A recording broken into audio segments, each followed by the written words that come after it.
For this dragon, I use the stuffing from inside a pillow and also the cover. Some tights, I use red tights and always 100 denier. I use 100 denier for all my Jumbles toys because they don't ladder, so you can actually make holes in them and it will be fine. So always 100 denier. Some polystyrene eyes and some googly eyes and some of the self-adhesive foam. First of all, you need to take one leg of the tights and the ball of stuffing and stuff it right into the toe.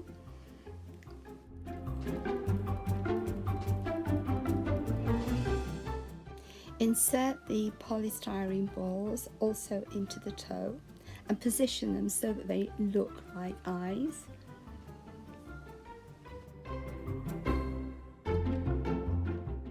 Take a couple of elastic bands and put those around the eye very tightly so that the eyes are protruding, and then get some more stuffing, stuff that really firmly behind the eyes, and then continue to stuff the entire body, the length of the tights.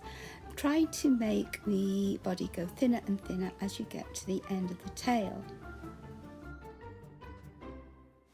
Once I'm happy with the shape, then I replace the elastic bands with thin pieces of cut tights in a different colour. The 100 denier tights are really lovely and stretchy, and they're much longer lasting than the elastic bands, and you can also make sort of nice long threads with them if you stretch them out.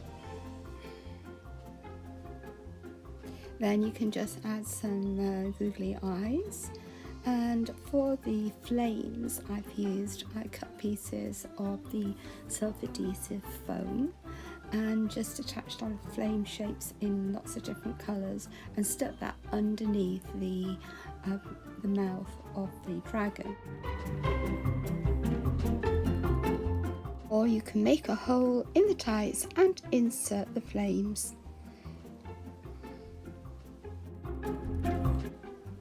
The wings are made from wooden skewers and fabric. You can use scarves like a chiffon scarf, nylon scarf, silk, or you can make your own fabric. And this is how I made mine out of the cover from the pillow and some food colouring dyes.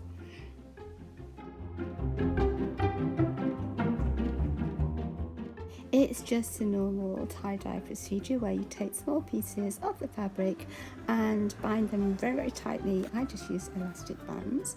Rinse the fabric well, squeeze it out, and then for this dragon I've used food colouring, which is not as permanent but gives lovely vivid effects.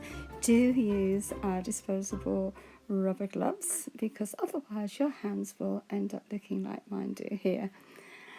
So once you actually drop the food colouring all over, let it dry, and when it's dry, snip out the elastic bands, unfold it, and there you've got your print. Then I took the wooden skewers and glued them onto the fabric, cut round, and then stuck skewers on the reverse side in more or less the same place. And then just like curve the edges, and there you've got your wings. Now to actually put those onto the dragon, again you really do need to use 100 denier tights because otherwise you're going to have to go through this procedure of putting glue around where you're going to make the incision, otherwise you'll have ladders. So making 2 incisions, one either side of the body, and stick a little bit of glue onto the end of the wings and insert those into the body. Hold them in place until you're happy that they are secure, and for extra protection you can actually just tie around some of the some tights or some ribbon, some elastic, just to keep the wings in place. And there you have your dragon. These wings I've done mainly in greens. This dragon has got mainly red. The little light is a light cube, and I've covered that with a little bit of the red tights and secured it. And the flashing flames are from an app called Jumble.